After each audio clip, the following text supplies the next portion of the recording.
Rahimakumullah. Alhamdulillah, kita bersyukur pada Allah masih dipertemukan oleh Allah Subhanahu wa taala di dalam majelis ilmu ini, terutama keluarga Pak Yakim ya, Pak Yakim sekeluarga. Semoga Allah memberkahi rumah ini yang berkenan untuk ditempati kajian rutin setiap Ahad ini. Semoga kehadiran kita ini diberikan ilmu yang manfaat oleh Allah Subhanahu wa taala, dimudahkan di dalam mengamalkan ilmu kita dan diberi istiqomah. Amin ya rabbal alamin. Salawat serta salam semoga tetap tercurahkan kepada Nabi Muhammad sallallahu alaihi wasallam beserta keluarga beliau, para sahabat serta umat beliau yang mengikuti jejak langkah beliau, yang menghidupkan sunnah-sunnah beliau sampai berjumpa beliau nanti insyaallah di surganya Allah biiznillah. Semoga kita semuanya juga termasuk umat-umat yang nanti dipertemukan dengan Rasulullah sallallahu alaihi wasallam. Amin ya rabbal alamin. Baik, marilah kita lanjutkan kajian kita tentang Sirah Nabawi yang kita ambilkan dari kitab Ar-Rahiqum Makhtum karya Syekh Safiur Rahman Al-Mubarakfuri. Pada pertemuan yang telah lalu kita telah belajar keluarga besarnya Nabi Muhammad sallallahu alaihi wasallam, mulai dari Mbah Hashim, kemudian Mbah Abdul Muthalib, kemudian Abdullah, dan kita mengenal secara keluarga, baik keluarga kecil beliau maupun keluarga besar beliau. Insyaallah pada kesempatan kali ini kita mulai belajar tentang Al-Maulud wa arba'una aman qablan nabawi ya, atau qablan nubuwah. Kelahiran Rasulullah dan 40 tahun sebelum beliau diangkat menjadi nabi. Jadi kita mulai membahas mulai nabi lahir sampai umur 40 dulu. Ya, karena nanti umur 40 adalah tahapan dakwah yang pertama. Beliau mulai diangkat sebagai nabi dan rasul. Al-Maulud, kelahiran beliau. Nabi Muhammad sallallahu alaihi wasallam Sayyidul Mursalin ya, merupakan seorang dari Bani Hashim, dan beliau dilahirkan dari Bani Hashim di Mekah ya, di hari subuh. Lahirnya itu subuh, pagi hari, pada Yaumul Itsnain, hari Senin ya. Jadi beliau itu lahirnya hari Senin. Sebentar ya.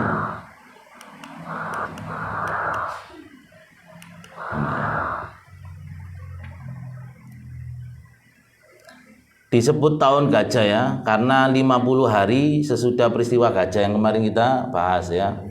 Itu jaraknya kurang lebih 50 hari sesudah peristiwa gajah. Di bulan Rabiul Awal, dan Syekh Safiur Rahman itu lebih mensahihkan tanggal 9. Jadi tanggalan, mengenai penanggalan ini terjadi khilaf para ulama ahli sejarah. Yang masyhur di kita tanggal 12. Tapi yang rojih menurut penelitian ya, beliau mengambil dari ahli falak namanya Mahmud Basha, itu tepatnya hari Senin tanggal 9 Rabiul Awal tahun gajah. Kalau angka berarti 53 sebelum Hijriah, karena beliau baru hijrah umur 53 tahun. Jadi 9 Rabiul Awal 53 sebelum Hijriah ya. Kalau dihitung tahun miladi, tahun kalender kita di sini yang dibawa oleh Belanda pada tahun 1908 dibawa ke sini, dan kita sudah terbiasa dengan kalender Kristen ini, Januari sampai Desember ini, itu bertepatan 20 April 571 Masehi ya.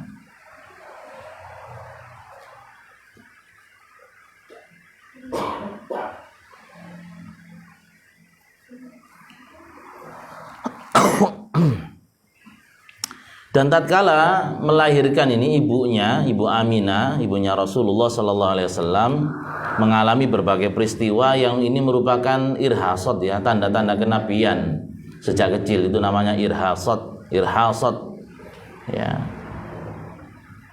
Ibnu Sa'ad dari Ummu Rasulullah sallallahu alaihi wasallam bersabda, berkata, "Lamma walatuhu kharaja min farji nuran adha'at lahu qasura Syam.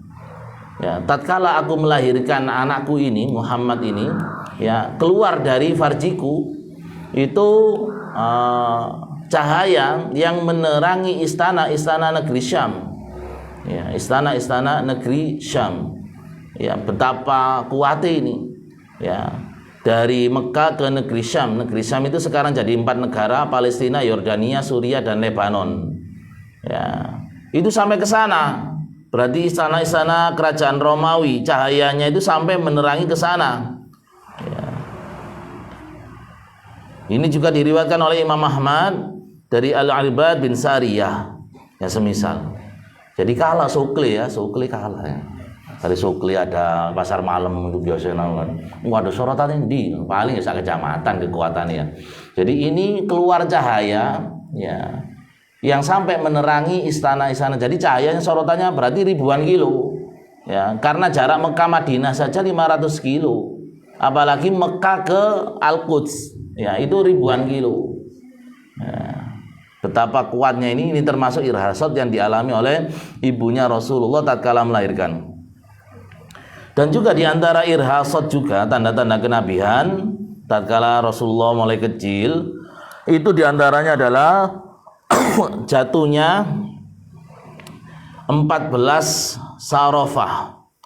Jadi 14 beranda istana Kisra. Ya, jadi 14 beranda di istana Kisra itu goncang pada waktu hari lahirnya Rasulullah dan terjatuh. Ya.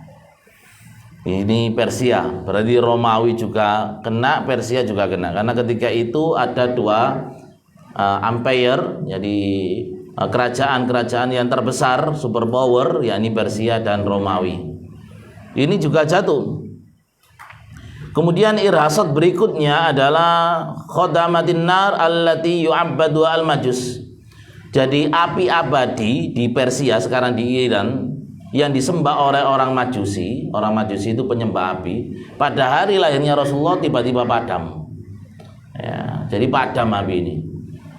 Kalau di sini ada di mana, di Madura, Kalianget itu ya, ya api-api yang tidak itu padam ketika Rasulullah lahir. Ya, yang disembah-sembah oleh orang-orang Majus, para penyembah api. Kemudian juga wan hadamat al-kanais haula bahira sawa. Gereja di daerah Yaman ya, zaman ketika itu banyak orang Kristennya. Kita ingat Abroha ini juga orang Kristen. Ya, dia bangun gereja Kanisa itu, Kanisa ya, yang ini menyaingi Ka'bah, sudah kita bahas. Gereja besar ya di daerah Bahira, daerah sawah sana, ini juga runtuh, tenggelam. Ya, berhala-berhalanya berjatuhan semuanya. Ini semuanya kalau kita tarik bahwasannya lahir seorang yang nanti akan menghancurkan kesyirikan-kesyirikan itu, menegakkan ketauhidan dan akan mencahayai Islam di seluruh alam. Ya, meruntuhkan 2 kerajaan besar baik Persia ya, yakni istana Kisra maupun juga Romawi. Jadi ini pertanda lahirnya seorang Sayyidul Alamin, pemimpin ya semesta alam, yakni Rasulullah sallallahu alaihi wasallam. Tanda-tandanya adalah kesyirikan-kesyirikan itu ya padam, runtuh, jatuh pada hari lahirnya beliau. Ini diantara irhasat. Namanya irhasat. Jadi tanda-tanda kenabian sejak kecil. Kemudian tatkala sudah lahir, ibunya beliau langsung membawa ke Abdul Muthalib, kakeknya ya, karena bapaknya sudah meninggal. Dikasih kabar gembira kakeknya ini punya cucu ini ya, ya. Maka bergembiralah kakeknya, langsung cucu yang kecil ini dibawa ke Ka'bah ya, berdoa kepada Allah dan bersyukur padanya ya, wada'allahu wa syukrallah ya, dan berdoa pada Allah dan bersyukur padanya. Loh, sudah berdoa pada Allah tak Ustaz? Padahal Islam durung ono. Iya, orang Arab sudah kenal Allah, sudah bersumpah dengan Allah. Tapi kenapa kok disebut musyrik?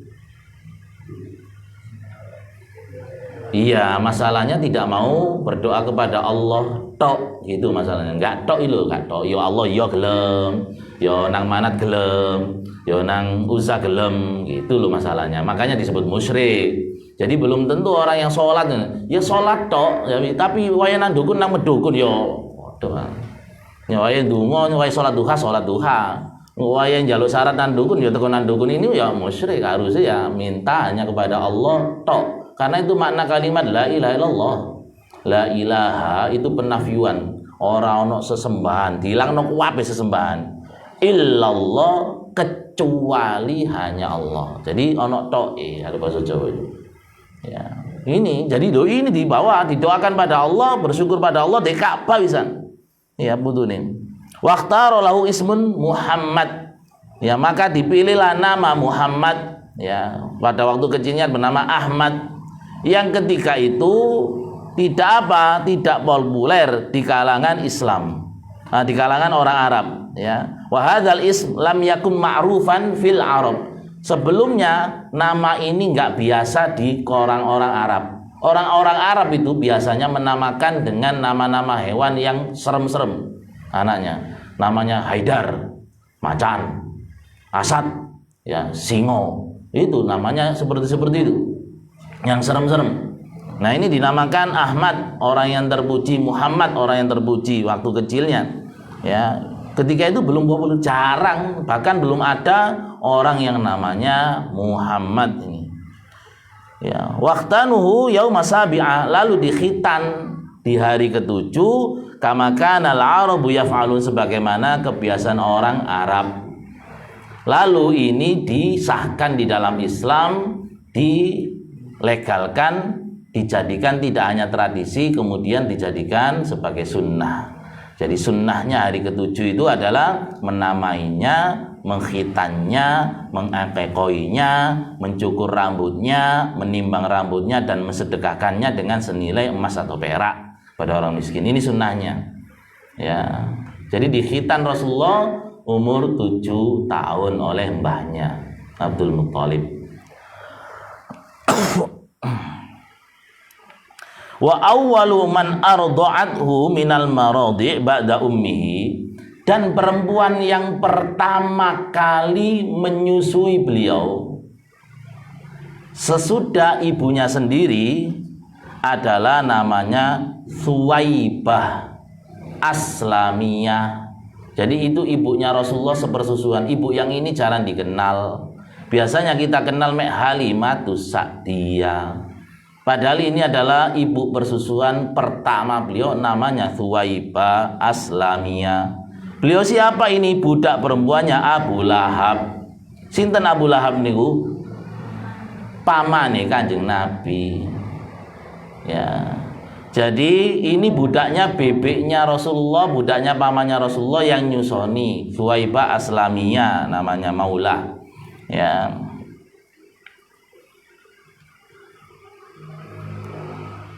Yang ya ibna laha yuqalu lahu Masyruh. Ya, dia punya anak namanya juga Masyruh. Ya. Ketika itu Suwaibah Aslamiyah ini mantan budak ya dimerdekakan, ini berarti kalau bahasanya Maulah. Maulah itu mantan budak. Kalau budak bahasa Arabnya perempuan amanah, ya, amatun. Makanya dari hamba Allah Abdullah. Dari hamba Allah yang beruntungan amatullah, gitu bahasa lain. Wong nyumbang-nyumbangil biasanya pengin dirahasiakan ya. Langsung aja udah tulis hamba Allah Abdullah, Pak Abdullah hamba Allah artinya. Abdurrahman, Abdul Tiro, Pak Abdurrahman orang ya. Pun nggih Mas Masud. Wa kanat qad arda'at qablahu Hamzah bin Abdul Muttalib. Sebelumnya ya Suwaibah Aslamiyah ini juga menyusui Hamzah bin Abdul Muttalib. Sinten Hamzah bin apanya Rasulullah maksudnya? Pamannya Rasulullah. Jadi Hamzah itu juga pamannya, berarti beliau ini adalah dulur secara nasab, juga saudara sepersusuan dari Suwaibah Aslamiyah. Ya, saudara itu kan bisa disambung melalui 3 jalur. 1 nasab, 2 persusuan, 3 Apa?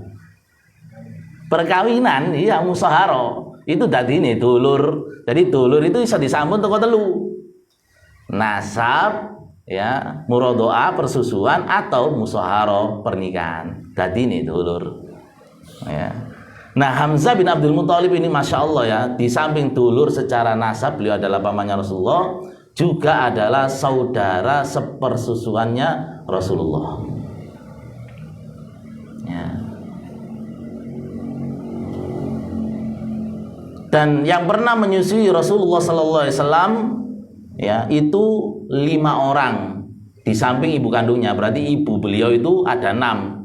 1 ibu karena nasab yakni Aminah. Yang 5 itu adalah ibu menyusui. Orang dulu wajar Pak. Kenapa? Karena susu formula. Maka nih akeh dulure ibu persusuan. Orang saiki ibu persusuan ini sopo? Le itu kok kakek susu formula karena nyusunya yang sapi formula sehingga kita jarang. Sekarang sudah tersedia karena dulu tidak ada susu bubuk ya. Jadi kadang beberapa perempuan yang mereka ya air susunya nggak keluar pancar ya atau berhenti beberapa bulan berikutnya, maka disusukan pada wanita-wanita yang lain ya. Dan Rasulullah ini karena juga seorang yatim piatu nanti sehingga ngalang-ali sing apa yang ngasuh sehingga beliau banyak menyusu pada perempuan-perempuan. Kapan disebut orang itu menjadi mahram karena persusuan? Apa setiap wanita yang kita susui jadi mahram? Ya, kalau setiap wanita yang menyusui jadi mahram, maka akan timbul pertanyaan konyol yang pernah saya jumpai di Facebook. Jangan minum air susunya istri, nanti jadi mahram. Jadi anak kita jadi anak sepersusuannya istri malah ini. Ada pertanyaan seperti itu, maka ini konyol. Ya. Jadi syaratnya adalah ya nyusuinya 5 kali. 5 kali itu mulai merengkeli sampai kempong susunya ibunya itu. Ya. Berarti itu kehitung 1. Jadi 5 kali itu, mulai kenyang, mulai lapar sampai kenyang. 5 kali. Syarat kedua disebut ibu persusuan itu umurnya di bawah 2 tahun. Gitu loh. Kalau 2 tahun ke atas tidak jadi ibu persusuan lagi.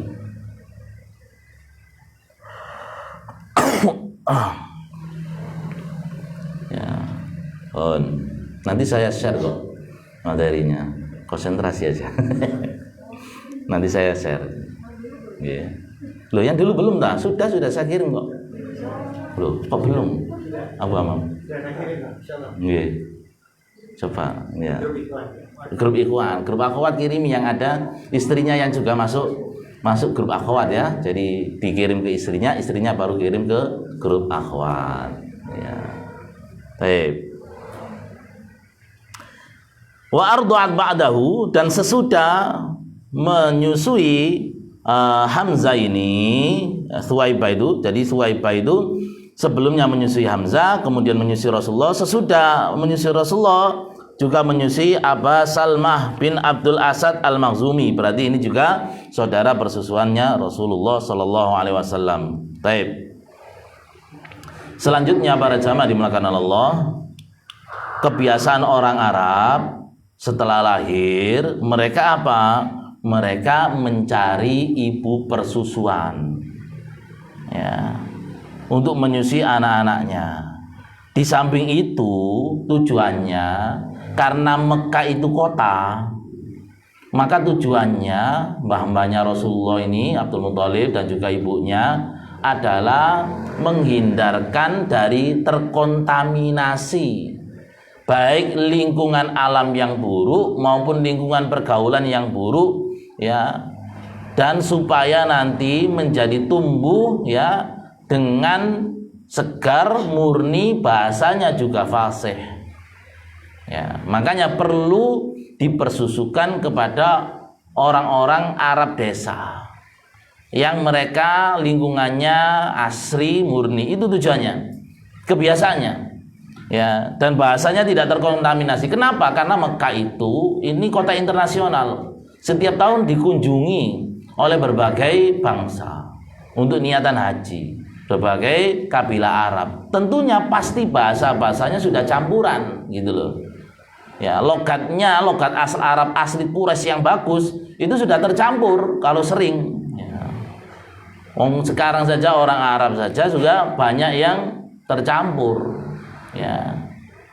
Untungnya Arab itu ada Al-Qur'an sehingga sampai sekarang masih terjaga. Nah, bahasa Indonesia ini kan berusaha sekarang supaya dihilangi istilah-istilah yang kita ambil dari bahasa Arab, diganti dengan istilah-istilah yang dari bahasa Inggris. Ya, itu berusaha. Ya. Misalnya dulu kita itu biasa mengucapkan hatta, sekarang tidak biasa. Asalnya sampai. Ya, sampai pun di mana, hatta pun di mana pun, nah, itu sudah hilang kalimat hatta. Ada upaya untuk menghilangkan jejak-jejak bahasa Arab dalam bahasa Indonesia. Padahal bahasa Indonesia itu banyak sekali bahasa Arab. Majelis Permusyawaratan Rakyat, semuanya bahasa Arab. Majelis bahasa Arab, musyawarah bahasa Arab, rakyat ra'yah bahasa Arab.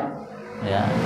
Kullukum ra'in wa kullukum mas'ulun an ra'iyati gitu. Setiap kalian itu adalah pemimpin dan akan ditanya tentang ra'iyati, rakyatnya yang dipimpinnya maksudnya. Bahasa Arab semuanya. Jadi kalau ada orang yang benci bahasanya ke Arab-Araban, silahkan coba ya hapuskan ke Arab-Araban dari bahasa Indonesia. Hilang bahasa Indonesia itu. Hilang, gak akan bisa. Dunia itu bahasa Arab, kursi juga kita tahu bahasa Arab. Ya, sabun bahasa Arab, asin bahasa Arab. Banyak sekali, ya. Jadi bahasa Arab itu gampang asli ini. Cuma sing ibu kan pelajari ibu. Baik. Ya, ini tujuannya adalah diantaranya supaya terjaga. Ya. Kemudian akhirnya secara ringkas nemula orang yang menyusui. Ya, dan ini adalah orang kedua yang menyusui beliau di luar ibunya beliau sendiri, yakni Sa'ad bin Bakar dari Bani Sa'ad bin Bakar, wahia Halimah bintu Abi Dhu'aib, yang kita kenal dengan Halimatus Sa'diyah karena dari kabilah Sa'ad bin Bakar. Dan suaminya namanya Al-Haris bin Abdul Uzza, ya, yang terkenal dengan sebutan Abu Kabsyah, ya, dari kabilah Bani Sa'ad juga. Dan saudara sepersusuan kalau dari Halimah. Jadi kalau dari Suwaibah tadi kan sepersusuannya ada dua, yakni Hamzah bin Abdul Muthalib dan Abu Salamah tadi bin Abdul Asad. Kalau susuan Rasulullah dari ibu Halimatus Sa'diyah, yakni Abdullah bin Harith, ya. Kemudian Anisah binti Al-Harith. Berarti Pak Haris iki nyusokno anake karo Abdullah karo Anisah, disusokno nang Bu Halimah. Ngoten. Bosone gini. Ya. Hudzafa au Juzama bintu Al-Haris, ya. Nah, inilah yang disebut sebagai Asy-Syaima, ya, yang nanti juga menyusuinya Rasulullah sallallahu alaihi wasallam, yang merawat Rasulullah sallallahu alaihi wasallam, ya. Kemudian juga Abu Sofyan bin Al-Haris bin Abdul Muthalib, saudara sepupunya Rasulullah, karena Al-Haris ini pamannya, ya, bukan Abu Sofyan bin Harb. Kalau Abu Sofyan yang terkenal itu kan yang bin Harb, ya, ini bin Harith. Bin Harith ini pamannya Rasulullah juga, ya. Kemudian, ya, Hamzah bin Abdul Muthalib, ya. Ini juga nyusu di Halimatus Sa'diyah. Masya Allah. Itulah kenapa nanti dalam perjalanan Hamzah bin Abdul Muthalib ini sangat membela Rasulullah SAW, walaupun ketika itu belum masuk Islam. Ya. Kenapa? Karena ada kedekatan ini. Di samping beliau adalah pamannya, beliau adalah saudara persusuan dari dua wanita. Ya. Suwaibah juga pernah, ya, disusu oleh Hamzah, dan juga Halimatus Sa'diyah, Hamzah juga pernah menyusul kepada sana. Sehingga beliau ini saudara sepersusuan dua double, ya, di samping nasab. Inilah menempatkan Rasulullah juga sangat kehilangan ketika Hamzah nanti syahid di perang Uhud, karena sangat dekat sekali baik secara nasab maupun saudara sepersusuan. Ya. Baik.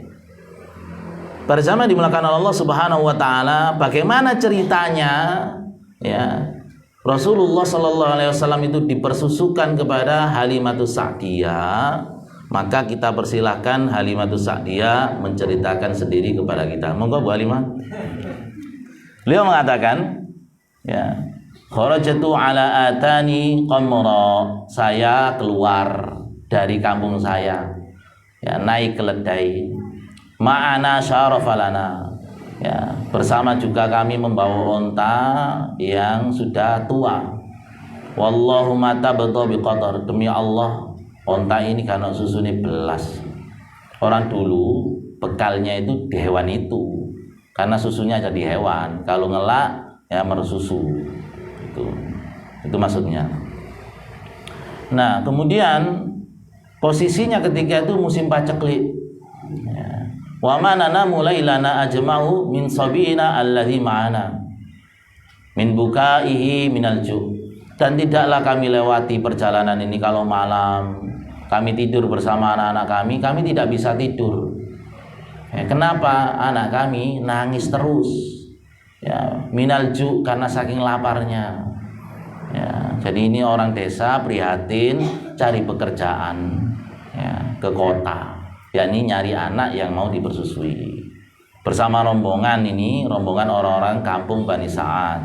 Kebiasaan ini setiap tahun dia pergi ke Mekah mereka untuk nyari anak-anak bayi yang mau disusui. Ma fi sardi ma yughnihi, ya, tidak ada susu yang bisa mengenyangkan kami, menghilangkan dahaga kami sehingga anak-anak kami itu sepanjang malam nangis.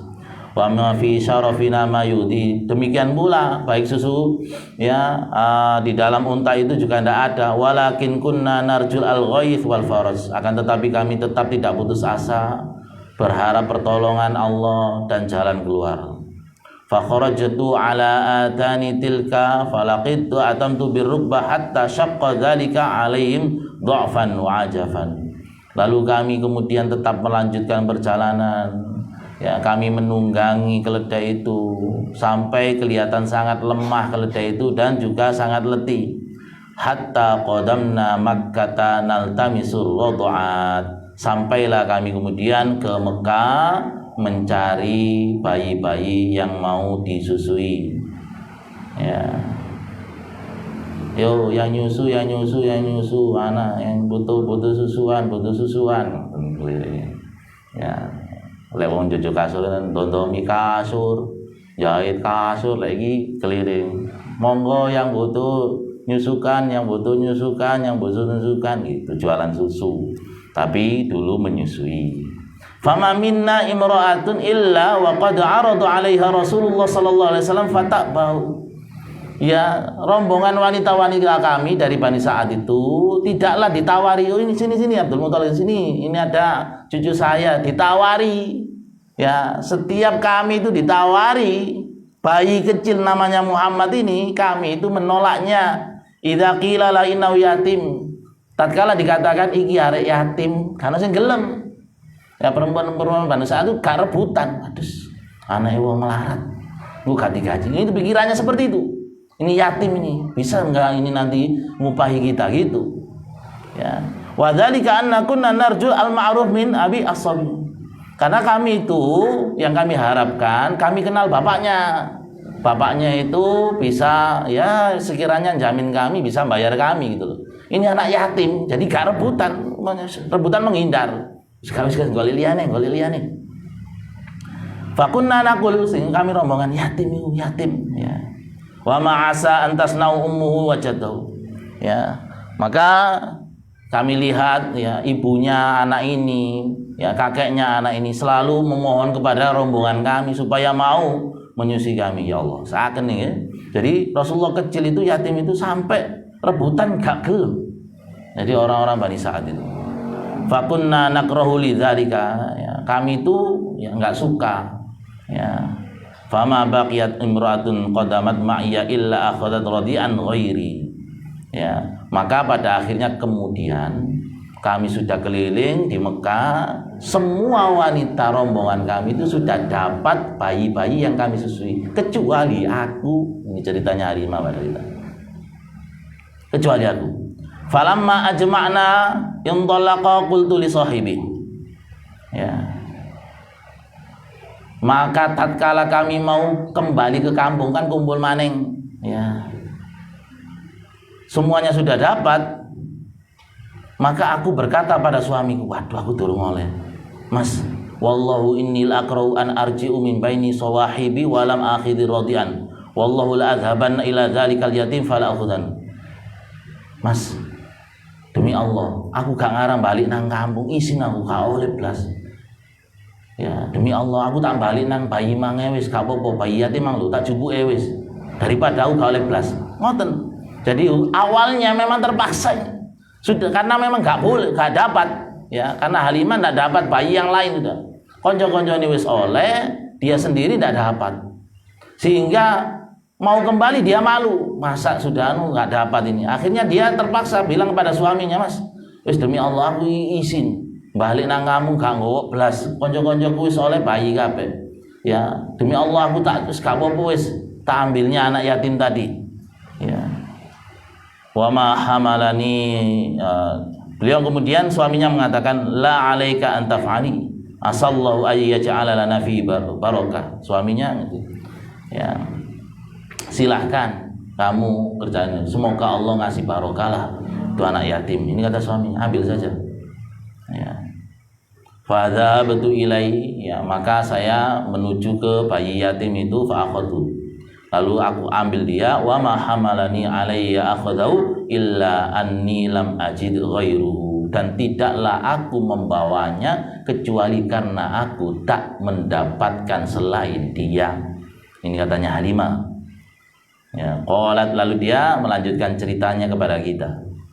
Falamma akhadathu raja'tu bihi ila rahilati. Tatkala aku sudah mengambil bayi yatim ini, aku kembali kepada kendaraanku. Falamma wada'athu fi hajri aqbala alaihi sadriya bima sya'a min laban. Ya.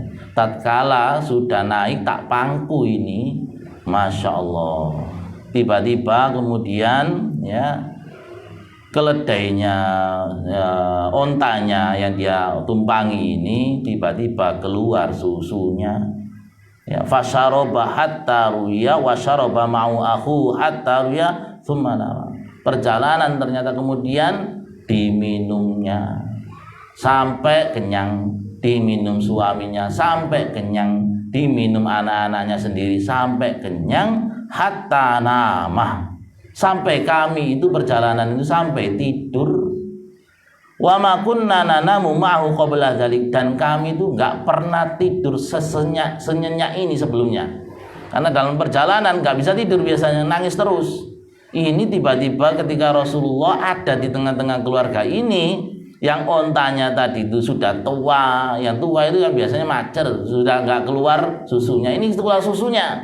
Ya, yang tadi itu kurus keluar susunya ini. Masya Allah. Yang ini diminum seluruh keluarga sampai tidur malam itu. Wa qama zauji ila syarifnatilka, lalu ya suamiku itu melihat onta ini, fa idza ya hafil. Masya Allah, dia itu kemudian ya hafil itu gemuk ya. Jadi melembung, penuh isinya susunya ya. Fahaliba minha ma syaraba wa syarabatu ma'ahu hatta intahaina rayan wa syab'an, lalu dia memeras susunya onta ini sampai kami minum lagi sampai kami kenyang. Ya, fabadana bi khairi lailah, lalu kami menuju ke tempat tidur kami di malam yang indah ini. Masya Allah ya. Qalat, lalu dia melanjutkan ceritanya kepada kita. Yaqulu sahibi hina asbahna, pas isu-isu pas subuh suamiku berkata kepadaku, ta'allamni wallahu ya Halimah laqad akhadat nismata mubarakah. Delok ndalah bojoku, demi Allah sampeyan njupuk bayi sing barokah iki. Ya, maka aku mengatakan, wallah inni la arju dzalik, demi Allah kula nggih berharap barokah ini.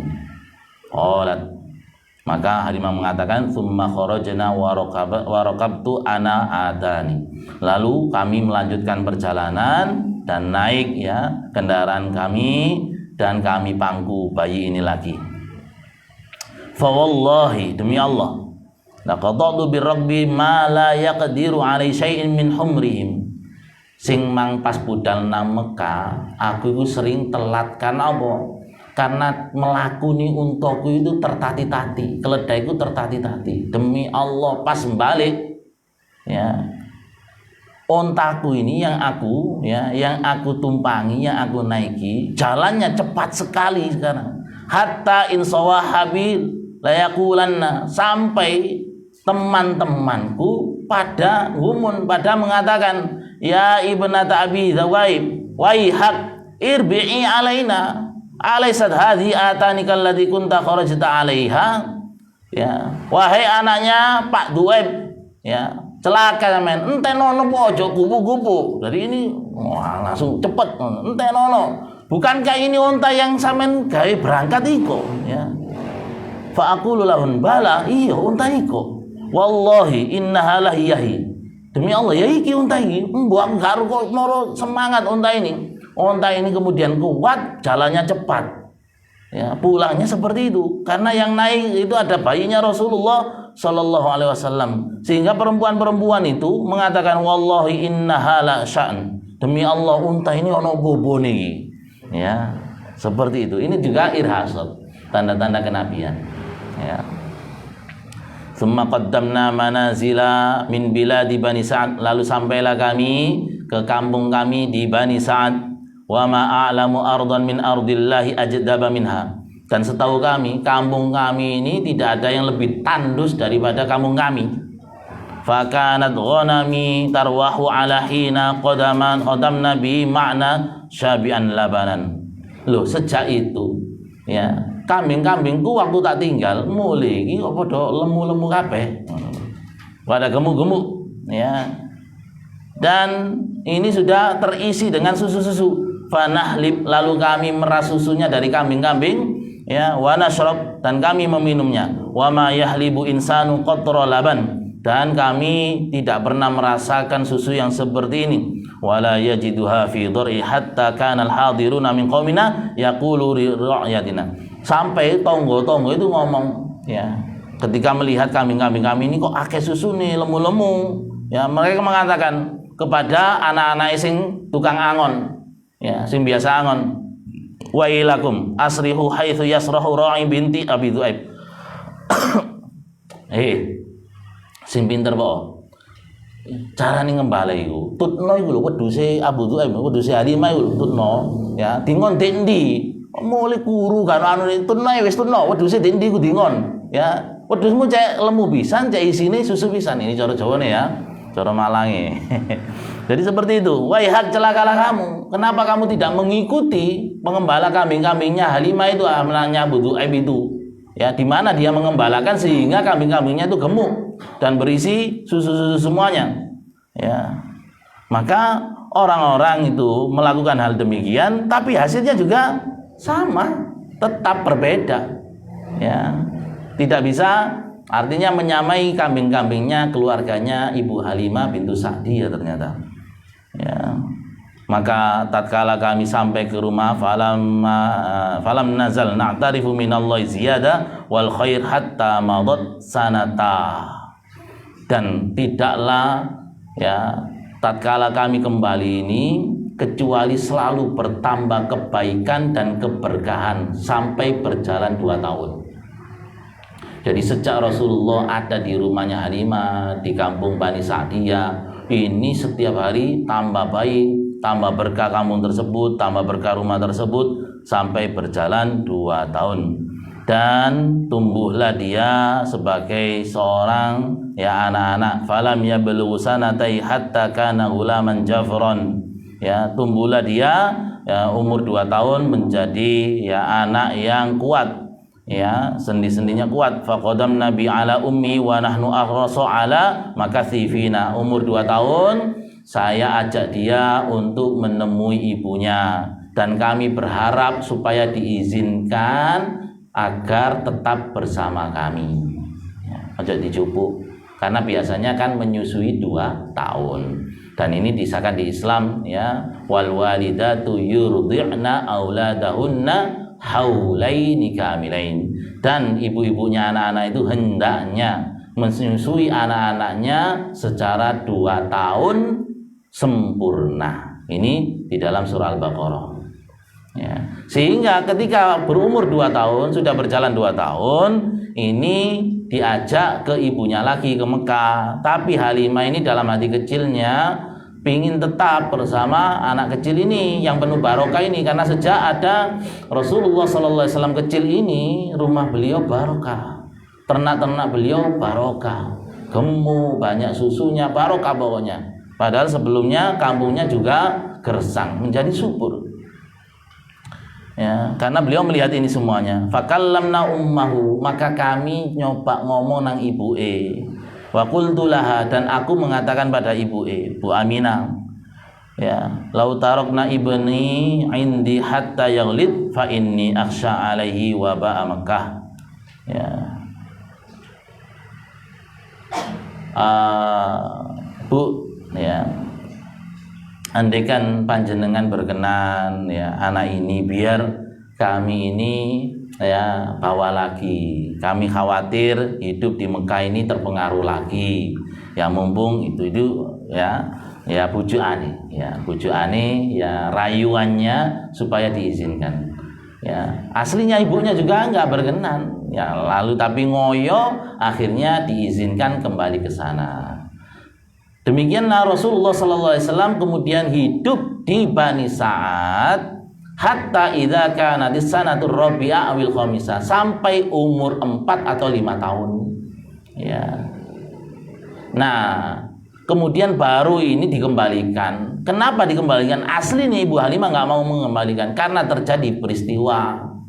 Apa peristiwa? Pembelahan dadanya Rasulullah SAW pas umur 5 tahun. Ya. Diriwayatkan oleh Imam Muslim dari Anas bin Malik bahwasanya Rasulullah SAW ketika itu didatangi atahu Jibril, pas dulinan Jibril wa huwa yal'ab ma'al gulaman. Dia sedang main bersama anak-anak. Umur 5 kan dulin. Ya, tiba-tiba kemudian datang malaikat Jibril fa akhadhahu. Ya, langsung dicekel ini Muhammad kecil ini. Ya, fasara'ahu, lalu direbahkan sama malaikat Jibril, fasaqqa an qalbi, lalu dibelah dada, dikencengi atine. Dadanya dibelah ini. Fastakhrajal qalb, lalu dikeluarkan hatinya Rasulullah yang kecil itu, dioperasi langsung, operasi. Ya. Yuk karo penyakit kanker tahu boleh langsung dioperasi, tiba-tiba dioperasi. Ya, dikeluarkan hatinya. Fastakhraja minhu 'alaqa, lalu dikeluarkan baskom, ya. Ya, dicuci di situ, ya, dikeluarkan bagian darah yang gumpal-gumpal itu sambil malaikat mengatakan hadza hadzu syaiton minka, ini bagiannya setan, ya, yang ada di hatimu, ya, dikeluarkan, dibuang, tsumma wassalahu fi tosat min dzabin, lalu dicuci di baskom dari emas sama malaikat ini. Jadi ada bagian dari setan itu dikeluarkan, dipisahkan, dibuang sama malaikat Jibril, lalu dicuci di baskom dari emas, ya, ini riwayat Muslim, dari bima'in zamzam, dicuci dengan air zamzam, ya, tsumma lamahu, kemudian, ya, dibersihkan semuanya, tsumma a'adahu ila makani, lalu dikembalikan lagi ke tempatnya, ya. Wa ja'a ghulaman yas'auna ila ummi, konco-koncone mang kan kaget, ya, konco-koncone kaget, ya, melayu kabeh. Melayu laporan nang ummihi pada ibunya tadi, Halimah bintu Sa'diyah. Mereka mengatakan inna Muhammadan qad qatal. Bu, Muhammad bu. Ono dulitan. Ditulit, diculik. Muhammad dibunuh. Ya, laporan ke Halimah, anak-anak cilik. Ya, konco-koncone dulinan. Fastaqbaluhu wa huwa munqati'ul lahu. Lalu ibunya, namanya ibu sayang sekali Halimah pada anak susuannya ini, langsung segera di mana boleh cari situ, ya. Wa khasyat alaihi Halimah ba'da hadhil waqa. Jadi tatkala kembali ke sana, Nabi Muhammad itu sudah berdiri seperti biasa dan wajahnya cerah, seperti tidak terjadi apa-apa, ya. Lalu ditanya itu tadi siapa? Tidak tahu, pokoknya dikembalikan sini. Ketika itu belum nggak tahu Jibril. Lalu dia pergi, selesai. Dan Anas bin Malik radhiyallahu an, sahabat mulia termasuk penghafal hadis yang banyak, perawi banyak, itu bersaksi bahwasanya sungguh aku melihat di dada beliau itu ada bekas belahan jahitan, ya belahan, ada pernah dibelah itu. Dan pembelahan dada Rasulullah itu terjadi 2 kali nanti. Ya pertama ini, yang kedua kapan? Mau Isra Mi'raj. Ya. Jadi pertama umur 5 tahun ini sudah dibelah. Artinya Rasulullah SAW bagian dari setannya sudah tidak ada tempat di hatinya. Sudah dibersihkan oleh malaikat Jibril ini. Nah sejak itulah para jamaah dimulakan Allah, Halimah wedi, waduh anak wong rek lek mati yo aku tanggung jawab nang ibu, ngoten lho. Itu kenapa kok dikembalikan ke ibunya? Karena terjadi peristiwa dulitan ini. Mungkin arek piye ono dulitan kan ono ini. Nah, terjadi peristiwa syaqqus sadr ini, pembelahan dada ini. Itu ya latar belakang Rasulullah kembali ke pangkuan ibunya, karena Ibu Halimah khawatir bentuk tanggung jawab. Boleh terjadi lagi kemudian dibunuh, karena Ibu Halimah juga nggak tahu kalau itu malaikat Jibril, nggak tahu bahwasanya tujuannya juga mensucikan hatinya. Yang dia ketahui Nabi Muhammad ada upaya pembunuhan kan gitu kan, ya, belum tahu ya. Walaupun nanti Ibu Halimah nanti juga masuk Islam ya, tatkala Rasulullah sudah ya, jadi Rasul, ini masih kecil belum tahu. Itu yang membuat khawatir, lalu dibawa ke ibunya lagi ya. Ketika itu umur 6 tahun, para jamaah dimulakan Allah Subhanahu wa taala. Sehingga pengasuhan beliau adalah di Halimah 1 sampai 5 tahun sampai akhir, mulai 5 sampai 6 tahun nanti di ibunya. Jadi inilah perjalanan pengasuhan beliau sallallahu alaihi wasallam. Baik. Selanjutnya para jamaah dimulakan Allah, kita lanjutkan. Setelah itu beliau ya berada di pangkuan ibunya ya. Dan ketika sudah umur 5 tahun di ibunya ini, ibunya memandang bahwasanya perlu mengenalkan nang bapaknya, karena anak ini tuh durung ru bapak iblas ya, karena sudah wafat sebelum lahirnya. Maka meskipun tidak ketemu secara fisik, minimal diceritani, bapakmu itu ya dulu orang Mekah ya, lalu berdagang ke Syam, di Madinah ketemu ibu igile, kemudian tatkala kemudian melanjutkan perjalanan, ibu ini ngandung sampean. Ketika pulang dari Syam itu ternyata bapak sampean meninggal, sehingga dimakamkan di Madinah. Nah posisinya di Mekah, ayo saiki takjak ziarah nang kuburan bapak sampean. Itu loh. Diajak ke sana ya. Umur 6 tahunan ya, 6 tahun. Fakharajat min Makkah qati'a rihlata belughu 500 km. Ya, lalu keluarlah ini keduanya dari Mekah menempuh perjalanan 500 km. Ya, Mekah Madinah itu cek dulu peta, tapi kenyataan ya atau ya peta. Mekah Madinah 500 kilo, lek Syam mriki berapa mungkin gini 500 kilo, sekitar 2000 lebih kilometer kalau ke sini. Ya, Jawa itu mulai Anyer sampai Panarukan 1000 kilo kan. Jawa itu panjangnya pas 1000 kilo kalau Jawa. Itu Jawa aja 1000 kilo ya. Berapa ini jaraknya kalau Isra Mi'raj itu berarti darat itu ya, naik burung itu ya itu ribuan kilo, tapi cepat, masya Allah ya, cepat sekali. Nah ini kesini diajak ziarah sama ibunya dan dikenalkan dengan saudara-saudara ibunya yang di sana dari Bani Najjar. Jadi dari bebek-bebeknya Rasulullah Sallallahu Alaihi Wasallam ke Madinah sana. Nah, para jamaah dimulakan Allah, beliau ketika ke Madinah ini didampingi siapa? Didampingi oleh ibunya Ummu Aiman. Ummu Aiman ini budak dari mbahnya, dan juga didampingi oleh mbahnya sendiri Abdul Muthalib. Ya, ke sana. Famakasat syahron, tinggal di Madinah, mengunjungi paman-pamane bebek-bebek ini dari Bani Najjar selama sebulan. Ya, tiang singen niku memang kalau safar niku lama dan memang nginep-nginep biasa. Soalnya perjalanan juga lama. Lah lek mek diludok kaya saiki sak jam 2 jam rugi karo perjalanane kan ngoten sih. Summa qafala, lalu kembali Fa bainama hiya raji'a idza yulahiqiha al-marad. Nah, ketika kembali ke Mekah inilah ibunya sakit dalam perjalanan karena berat nggih zaman itu ya. Wong kita saja numpak kereta api yang mulai kadang loro, wis enak fasilitasi. Zaman itu padahal apalagi zaman itu naik apa? Naik onta 500 kilo ya loro kabeh ini, Pak. Loro kabeh 500 kilo. Ya naik bis ekonomi rasanya durung numpak unta gitu loh. Ya, misalnya wajar. Wa yalha 'alaiha fi awail thariq, dan beliau kemudian wafat ya di tengah perjalanan bil Abwa, di kota daerah namanya Abwa. Ya, tengah-tengah antara Mekah Madinah, di tengah-tengah perjalanan. Wafatnya di situ baina Makkah wal Madinah, antara Mekah dan Madinah. Sehingga beliau pas umur 6 tahun beliau sudah yatim piatu, nggak punya bapak, nggak punya ibu. Ya, inilah Rasul kita, Rasulullah Sallallahu Alaihi Wasallam. Kemudian setelah itu para jamaah dimulakan Allah, siapa yang mengasuhnya? Ya, sesudah hidup di Bani Sa'ad dengan Ibu Halimah, kemudian diasuhi oleh ibunya yang mencintai beliau. Beliau di pangkuan ila jaddihi al-atuf, ya, di pangkuan sang kakek yang amat mengasihinya.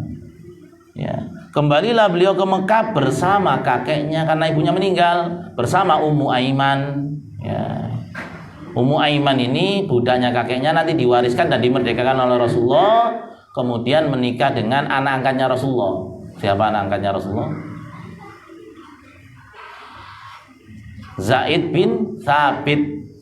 Ya, lalu punya anak yang menjadi komandan pasukan kita melawan Romawi, umur 16 tahun.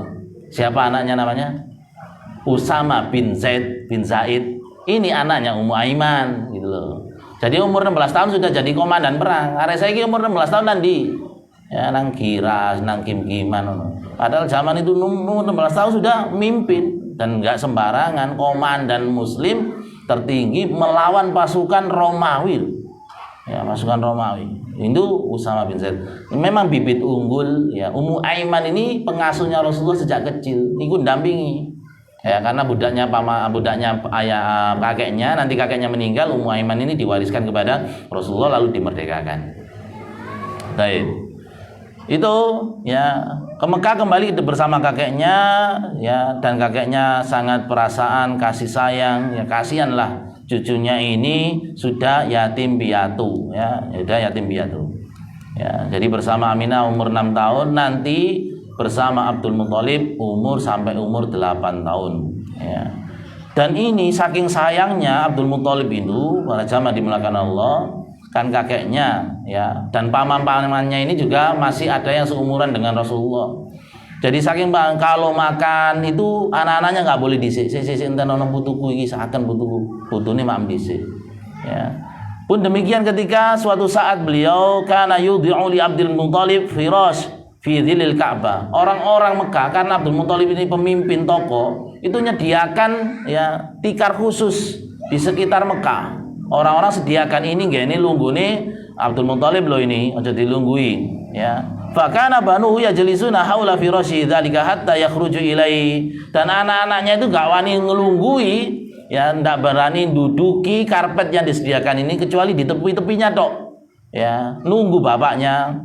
La yajlisu alaihi hatta ahadun min banihi ijlalan lahu. Tidak ada yang berani karena menghormati bapaknya Abdul Muthalib ini. Fa kana Rasulullah sallallahu alaihi wasallam ya'ti wa huwa ghulamun Ja'far hatta yajlisu alaihi. Dan Rasulullah ketika itu moro-moro lungguh jeneng arek cilik. Waduh mulai mangkene ngempet gak lungguh ta nang kono lungguh ae. Moro lungguh. Fa ya'khudhu amamu li akhiru. Lalu paman-pamannya ini njupuk. Supaya apa? Supaya dia jangan duduk dulu nunggu bapak, nunggu mbahmu gitu loh, untuk menghormati. Dijupuk. Maka Abdul Muthalib mengatakan, ya jano ibni, itu jano anakku iku. Hadza fa wallahu innahu lasan. Demi Allah ilek putuku sing siji insyaallah dadi wong gedhe. Insyaallah dadi wong gedhe. Tsumma yajlisu ma'ahu ala firasyi, lalu diajak duduk bersama ya di karpetnya itu, wa yamsahu dhahrahu, lalu dia jadi punggungnya kemudian digosok-gosok ya wa yasurru ma yarahu yasna, dia senang seperti itu, gini le dan digusuk putun. Ini kebiasaan Bani, ya. Lalu kemudian para jamaah dimulakan Allah, maka tatkala ketika beliau berumur 8 tahun, ya, 2 bulan 10 hari, 8 tahun 2 bulan 10 hari, ya, beliau, ya, ditinggal wafat oleh kakek beliau di Mekah, ya. Dan beliau selama ini mendapatkan perlakuan yang sangat khusus, yang sangat penuh kasih sayang dari kakeknya. Maka kemudian setelah itu berpindahlah pengasuhannya di pangkuan sang paman yang penuh belas kasih, yakni Abdul Muttalib. Jadi beliau diestafet lagi, Masya Allah, ya, anak yatim yang ngalang-ngali, ya, melok mbah, melok paman, ya, ini kondisi Rasul. Jadi ini banyak kita jumpai juga kan, ada murid itu nggak tahu bayar SPP, pasti jangan langsung dianut tak kawan itu.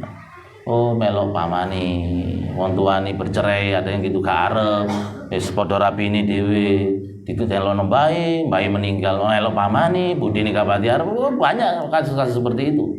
Ya memang kondisinya anak yatim piatu, tapi ini alhamdulillah Rasulullah setiap yang dieloi pasti kasih sayang. Karena Rasulullah ini anak yang, ya, tampan, fisiknya bagus, akhlaknya juga bagus. Ya. Maka sejak umur 8 tahun para jamaah dimulakan Allah, beliau diasuh oleh pamannya, yakni Abu Thalib. Nanti bersama pamannya ini sampai umur beliau 50 tahun. Ya, karena ketika Rasulullah jadi Nabi 10 tahun itu meninggallah nanti pamannya. Jadi lama dengan pamannya. Lalu berpindahlah ke sana, ya, diasuh pamannya. Nanti insya Allah di dalam perjalanan selama 50 tahun atau 40 tahun nanti sampai jadi Rasul, kita akan mengikuti. Baik. Ada kelebihan-kelebihan lagi para jamaah dimulakan Allah. Pernah suatu saat Mekah itu, ya, dilanda kekeringan, paceklik. Maka orang-orang Quraisy memerintahkan kepada Abu Thalib sebagai penerusnya Abdul Muttalib, karena ini tokoh. Ya Abu Thalib, wahai Abu Thalib, aqhata alwadi, ya, lembah-lembah kekeringan, wa ajdabal ayal, dan kami semuanya menjadi kemiskinan. Fahalumma fastasqa, ayo kita sama-sama minta hujan. Fa kharaja Abu Thalib wa ma'ahu lam, maka Abu Thalib keluar. Menuju kemana? Menuju ke Ka'bah, ya, bersama anak-anaknya. Ka'annahu syamsudujan, ya. Kemudian, ya, lalu tajlibat anu sahabat qamsa haula aghliya fa akhadhu Abu Thalib. Ya, ketika bersama anaknya ini, ya, yakni Nabi Muhammad yang dibawa ini, lalu tiba-tiba ada awan tebal, kabut yang tebal menyelimuti kota Mekah, ada di atasnya Ka'bah. Lalu Abu Thalib mengambil anak kecil ini, ya, Muhammad kecil ini, fa'al saqa dhahrahu bil Ka'bah, lalu disendenno gegeri Rasulullah di Ka'bah. Ya, waladza bi isba'il ghulam, ya. Wa ma fis sama'i qur'a fa aqbala sahab min hahuna wa hauna. Lalu dia berdoa kepada Allah, ya, dengan perantara ini, ya, anak kecil ini, ya, dia mengatakan wa abyadu yastasqal ghumam biwajhi samalul yatama asammahu lil aramil, ya, dan bocah yang putih ini seorang penolong anak-anak yatim dan pelindung para janda, melalui kedudukannya lah hujan diharapkan turun. Sehingga kemudian hujannya turun pada jamaah dimulakan Allah. Ya, dengan ini anu, ya, jadi ini namanya wasilah bijahnya Rasulullah, dengan kedudukannya Rasulullah. Jadi bukan langsung berdoanya kepada Rasulullah, tapi berdoa kepada Allah dengan kedudukan Rasulullah, dan Rasulullah ketika itu masih hidup. Nah, ini yang perlu difahami. Karena sebagian ini dimanfaatkan untuk bolehnya wasilah-wasilah kepada selain Rasulullah itu langsung, bahkan sudah meninggal. Ya, jadi ini memang Sayyidul Alam, jadi pemimpin semesta alam, Rasulullah sallallahu alaihi wasallam. Ini mulai kecil sudah banyak irhasat, tanda-tanda bahwasanya beliau akan menjadi orang yang besar. Baik. saya lanjutkan sebentar ya. Terakhir ya, dalam perjalanan ini sampai umur 12 dulu ya. Sampai umur petang bulu sampai bengi. Terakhir terjadi peristiwa bersama Rahib Buhairo namanya ya, pendeta Buhairo. Kenapa ceritanya umur 12 tahun ini? Umur 12 tahun diajak dagang nang Syam. Ya, nang Damaskus Suriah. Ya, diajak dagang oleh pamannya. Ya. Ada yang mengatakan ini umur 2 tahun, tapi yang benar ini umur 12 tahun. Diajak pamannya ya berdagang ke Syam karena orang-orang Quraisy itu biasa berdagang. Li'ilafi Quraisy, ilafi rihlata syita'i was-shaif, sering saya sebutkan. Jadi kalau musim dingin mereka ke Yaman, kalau musim panas mereka ke Syam dagang. Hatta wasala ila Busra, sampai ke daerah namanya Busra, perbatasan antara daerah wilayah Arab dengan wilayah Syam. Sampai di Busra itu ya. Nah, ini Busra ketika itu sudah masuk wilayah Romawi ya. Wa kana fi hadzal balad ya, di negeri Busra ini ada rahib terkenal ya yang dikenal dengan Bahiro. Nama aslinya adalah Georgius. Itu latinnya. Bahasa Arabnya Georgius ya.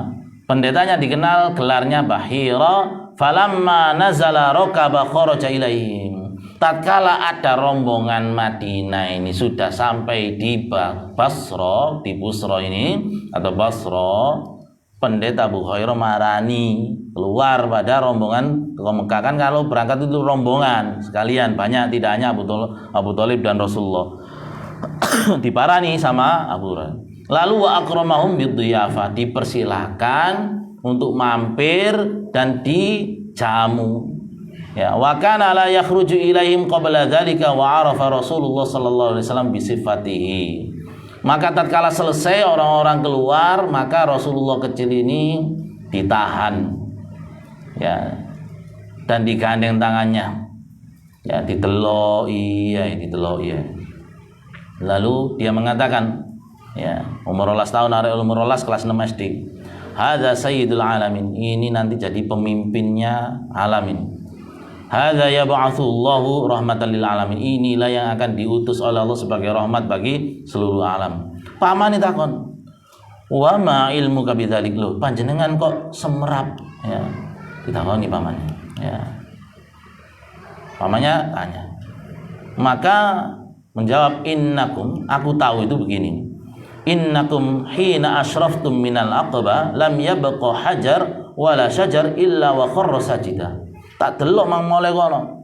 Dalan sing sampean lewati, lek liwat bukit-bukitan, watu-watune utawa wit-witane sujud ya. Nang wong iki, nang ponakanmu ini. Wala tasjudu illa ni nabi, dan ini pohon-pohon ini, bebatuan ini tidak mungkin sujud kecuali pada nabi. Saya tahu kok itu. Wa inni a'rifuhu bi khatamin nubuwah fi asfali aurud kata fihi mithlu at-tahafa. Dan saya mengetahuinya pas tak delok mah tak cekel, tak delok ya. Likate arek iki bentuke kaya apel. Ya, tulang rawannya, pundaknya bentuknya seperti apel katanya. Wa inna najidu fi kitabina, dan kami mendapati ciri-ciri itu di kitab kami. Ya. Jadi perjalanan seperti itu ya, pohon-pohon merunduk, bebatuan merunduk, kemudian pas dicekel didelok di pundake ya, bentuknya seperti apel dan lain sebagainya, dan ada tanda ini yang nanti dilihat pula oleh Salman Al-Farisi. Ya, ini menjadi sebabnya beliau juga masuk Islam, karena juga diberitahu oleh pendeta Kristen. Salman Al-Farisi itu mengelana mencari agama. Ya, awalnya dia majus penyembah api karena dari Iran, Persia. Ya, keliling sampai ke Syam ini. Di Syam itu nggak ini orang Kristen gitu ya. Ditutuk kono lho metu nabi terakhir, ciri ini di pundaknya. Pas sampai ke Madinah itu celingu. Rasulullah ngerti lah, aku pengen delok di buri ini tak bukan nonton wis. Akhirnya langsung sadar, selesai wis. Ya, itu perjalanan panjang itu nyari Islam. Ya, termasuk ini diketahui oleh Buhairo. Lalu Abu Thalib itu bertanya ya semuanya, lalu disuruh dia sudah, jangan diteruskan ke Syam. Samen balik lah. sampean balik. Ponakane sampean ini akan jadi nabi. Aku khawatir. Ya, lek konangan wong Yahudi ini dipateni ponakane sampean. Lalu dia karena ketakutan atas saran Bukhairah langsung kembali. Kenapa kok dipateni nama Yahudi? Karena ternyata ini bukan Bani Israel gitu aja. Orang Yahudi kan berharap Nabi terakhir Bani Israel. Ternyata Nabi Muhammad itu bukan Bani Israel, Bani Ismail. Dan kebiasaan orang Yahudi itu adalah mateni para nabi, leka cocok. Ya. Afakullama ja'akum rasulun bima la tahwa anfusukum fafariqan kadzabatum wa fariqan taqtulun. Apakah setiap yang datang rasul pada kalian wahai orang Bani Israel, kalau tidak sesuai dengan hawa nafsu kalian, sebagian kalian dustakan dan sebagian kalian bunuh. Seperti yang terjadi pada Nabi Zakaria dan Yahya, itu dibelah jadi dua, Pak, sama orang Yahudi Nasrani. Jadi kalau Nabi ada dibunuh seperti itu, apalagi orang biasa, orang Palestina dan sebagainya. Jadi mereka seperti itu. Ini yang dikhawatirkan oleh pendeta Bukhairah, sehingga menyarankan balik-balik, sampean balik aja. Memundurung-urung wong Yahudi Bani Israel karena khawatir sampean kan orang Mekah, orang Arab. Ya. Bukhairah tidak tahu. Sampai di sini dulu para jamaah dimulakan Allah, sampai umur 12 tahun. Insya Allah nanti kita lanjutkan pada umur-umur selanjutnya. Wallahu ta'ala alam. Silakan kalau ada yang ditanyakan. Nanti filenya insya Allah saya bagi. Kemudian yang istrinya ada di grup akhwat juga di share ya. Monggo. Ada yang ditanyakan silakan.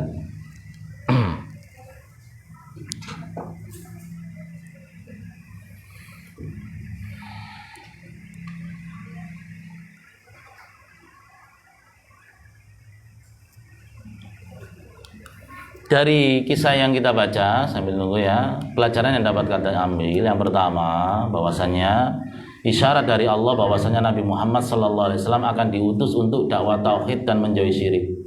Ya, banyak isyaratnya, termasuk gereja tadi runtuh di sawah di Yaman, kemudian juga balkon-balkonnya pusat Romawi paganis. Ketika itu Romawi masih paganis, masih banyak menyembah berhala, belum jadi Yahudi atau Kristen seperti sekarang. Ya, kemudian Persia Majus. Ya, kalau Yaman itu Nasrani. Jadi simbol Nasrani, simbol paganis, ya, simbol juga Majusi, runtuh semuanya Rasulullah lahir.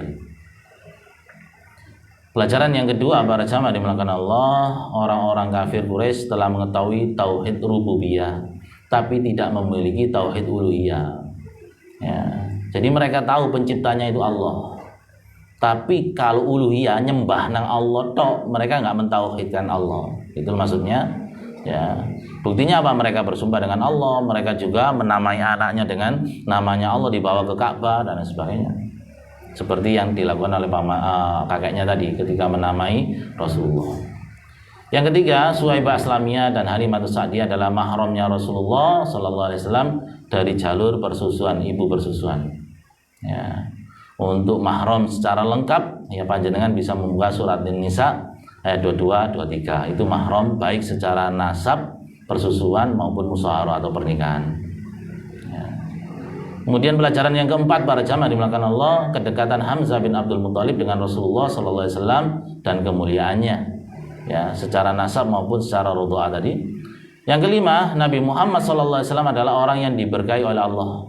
Ya, sejak ada di kampung Bani Sa'ad, Ibu Halimah pun merasakan demikian. Ya, sudah kita sampaikan tadi. Yang keenam, setiap jiwa ini memiliki potensi baik dan buruk. Kita ambilkan dari mana? Hatinya Rasulullah sebenarnya juga sama dengan kita. Ada bagian setan. Wa nafsi wa ma sawwaha fa alhamaha fujuraha wa taqwaha. Setiap diri kita itu potensi untuk jadi orang fujur, orang takwa sama. Cuma Rasulullah memang karena sudah dibersihkan, sudah tidak ada tempat sudah. Nah, tinggal kita ini memanage hati kita, ya, mensucikan hatinya dengan apa? Istombo hati limo itu tinggal dilakoni, tidak hanya dibuat pujian. Ya, termasuk orang soleh kumpulan ini seperti ini, majelis-majelis ilmu ini supaya kita saling mengingatkan. Ya. Itu manage kita, cara mencuci hatinya, karena nggak mungkin kita dioperasi langsung oleh malaikat Jibril, nyucinya dengan seperti ini kan, tazkiyatun nufus bahasanya, mensucikan hati. Yang ketujuh, kehidupan prihatin yang dialami oleh Rasulullah inilah yang nanti akan membentuk karakter beliau. Ya, biasanya orang yang tumbuh dalam keadaan prihatin ini tangguh mentalnya, karena beliau juga akan ya ngemong umat seluruh alam. Ya. Tantangan hidupnya berat. Makanya mulai kecil dibikin oleh Allah, memang dibentuk oleh Allah hidup prihatin. Dan orang yang hidup prihatin itu besarnya lebih kuat, ya, lebih tangguh biasanya. Kita pun demikian kan. Cuma kita itu kadang nang anak ini sudah sampai ngerasa soroyan. Sehingga anak ini nggak seperti kita sudah, nggak seperti kita. Ya, kita ini kuat mental yang anak ini nggak seperti kita. Kadang seperti itu. Karena kita memang ada cita-cita sudah sampai ngerasa soroyan aku biyen kan ngono mesti. Ya, sebenarnya itu juga pendidikan bukan anak kita. Ya, makanya kata mondok digolone semua api, mulai gak iso apa-apa ngaji tok iso, kora-kora gak iso, ngepel gak iso, bukan ini. Pondoke kapian soalnya. Soalnya di pondoke kapian koyo villa, gak tau mbak dhewe ana laundry masa disiapno koki. Aku gak suka secara pribadi pondok seperti itu. Mulai iso ngaji tok. Ya, dan bukan itu kita. Yang penting apa? Life skill-nya, skill kehidupan, ngertilah penggawean, ngono lho. Kalaren mongkon iki rusuh sapu, ya, umpama dhewe itu yang dibutuhkan juga. Ya. Lek pondok kapien mulai ngono kok sampean dhewe nyeneni pegel nyeneni. Ya. Yang 8, para jamaah dimulakan Allah, teladan dari keluarga besar Abdul Muthalib, yakni mengurusi dan memberikan kasih sayang secara penuh terhadap anggota keluarganya yang yatim piatu. Ya. Mulai Abdul Muthalib, pamannya, dulur-dulur kabeh perhatian. Yang ke-9 para jamaah dimulakan Allah, yakni kita belajar apa? Besarnya ikatan batin antara Nabi Muhammad SAW dengan pamannya Ali bin Abi Thalib, karena hidup mulai umur 8 tahun sampai 50 tahun, berarti 42 tahun bersama pamannya. Makanya beliau itu sangat sedih ya ketika pamannya meninggal dalam keadaan tidak bersyahadat. Ya. Sampai turun ayat yang mengingatkan itu, innaka la tahdi man ahbabta walakinnallaha yahdi man yasha. Engkau Muhammad tidak akan bisa memberikan petunjuk pada orang yang engkau cintai, tapi Allah yang memberikan hidayah pada yang dikehendaki. Sangat sedih Rasulullah karena 42 tahun, Pak. Jadi bersama-sama ya, ada ikatan batin mulai cilik. Tapi itu tadi yang beliau sesalkan, sedihkan itu sampai wafat tidak bersyahadat. Yang ke-10 para jamaah dimulakan Allah, irhasatnya Nabi sangat banyak, sudah kita sebutkan dan kita detailkan. Yang ke-11 pelajarannya adalah kenabian Rasulullah sudah dikabarkan di kitab-kitab sebelumnya, jelas. Jadi kalau orang Yahudi itu sampai tidak beriman makanya dimurkai. Karena apa? Sangat jelas, mereka itu sudah tahu. Bahkan disebutkan di Al-Qur'an, alladzina atainahumul kitab ya'rifunahu kama ya'rifuna abna'ahum. Orang-orang yang pernah dikasih kitab, yakni Yahudi dan Nasrani, Injil dan Taurat, itu mengenal Nabi Muhammad itu seperti mengenal anaknya dewe. Jenengan sholat, ware ciri mburi nangis, jenengan ru, iki nangisi anakku. Iki gue sapa iki suarane anakku iki. Kenal sampean. Cuma sampean menengahi sekuatir sungan nang ngomong wis menengahi suatu anu, kan gak ngereken padahal anake. Ya. Itu orang Yahudi, orang Nasrani itu kenal Nabi Muhammad seperti itu, seperti kita mengenal anak-anak kita. Saking jelasnya disebutkan di Taurat dan Injil ciri-cirinya.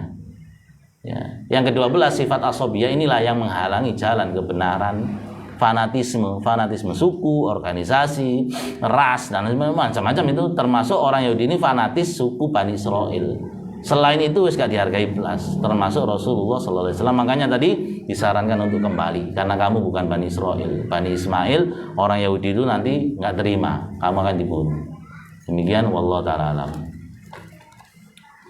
Ada pertanyaan. Assalamualaikum. Waalaikumsalam warahmatullahi wabarakatuh. Ustadz, apakah mencarikan ibu sepersusuan itu harus milih? Apakah ada pengaruhnya untuk akhlak bayi ketika sudah besar? Jelas. Ya, karena dia akan jadi darah daging kita. Jadi Halimah ini ya bukan orang yang sembarangan juga, walaupun dia itu orang yang sederhana, tidak kaya ya, tapi beliau adalah wanita-wanita yang baik. Buktinya apa? Ono apa-apa rundingan karo bojone, Mang.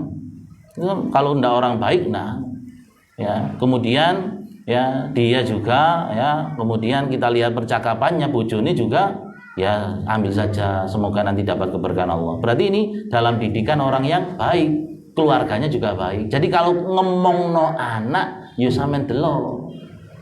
Ya. Keluarganya ya apa? Karena dia akan berpengaruh terhadap karakter. Mungkin sekarang tidak nyusoni, tapi ngomong no tok, tapi juga berpengaruh. Ya, berpengaruh. Ya biasa iki gak jilbaban misalnya, lalu kita omongkan ke situ berpengaruh. Biasa di omah nyetel musik misalnya, berpengaruh. Makanya kita harus milih. Dan Halimatus Sa'diyah bukan orang yang sembarangan ya. Nanti jika buktinya juga dia ketika anak angkatnya ini jadi Rasul gak sesuai langsung beriman dia. Ya. Nanti berkunjung ya, suatu saat itu berkunjung ketika Rasulullah sudah nikah dengan Khadijah. Mulai nah Khadijah Masya Allah digawani apa? Lagi ini digawani beras, gula, digawani wedhus. Ya petang bulu wedhus lho ya Rabbal Alamin. Petang bulu wedhus. Wedhus seneng arek merono maneng rek oleh wedhus arek petang bulu wedhus. Ya. Masya Allah. Itu menunjukkan juga Khadijah ini orang baik. Kenapa? Gelem nyambung dulur. Ya, kadang padahal dulure teko sapa? Bojone. Apa Mas ngerepoti tambah dikate utang Mas mrene Mas. Kan ngono biasa lah. Ngerepoti ae. Seru aku tanya utang sampeyan utangi ta, Mang. Awas lho sampeyan utangi maning. Kan ngono biasa. Kan biasa kan ngono. Iki tambah digawani wae utang lu. Wis sampeyan mrene maneh. Utang lu kambing. Masya Allah ya. Jadi itu benar ya. Jadi memang harus milih. Ini harus milih. Saya sendiri itu punya ibu sepersusuan. Ya, kenapa ibu saya? Karena bapak ibu saya itu pisah umur 5 tahun, sehingga saya ikut ibu saya. Ya, ketika itu ibu saya masih kerja. Ya. Nah, tetangga saya ini sebenarnya masih ada nasab dengan saya, cuma agak jauh minduan.